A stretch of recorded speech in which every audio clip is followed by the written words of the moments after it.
व्यासपीठावरील उपस्थित सर्व मान्यवर आणि जमलेल्या माझ्या तमाम देशभक्त बांधवांनो, भगिनींनो आणि मातांनो, खूप वर्षांनी सांगलीमध्ये आलोय. विश्वजित माझा सहकारी होता म्हणून मी त्याला हक्काने आरुतरे बोलतो.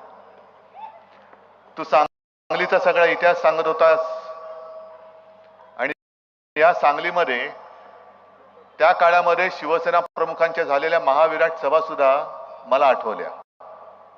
प्रचंड सभा. आणि तसं सांगलीचं मन हे नाही म्हटलं तरी भगवच आहे. मधल्या काळामध्ये आमची एक गफलत झाली. सध्या आता सगळीकडे जिथे जिथे मी जातोय सर्व मतदारसंघात पहिल्या प्रथम मतदारांची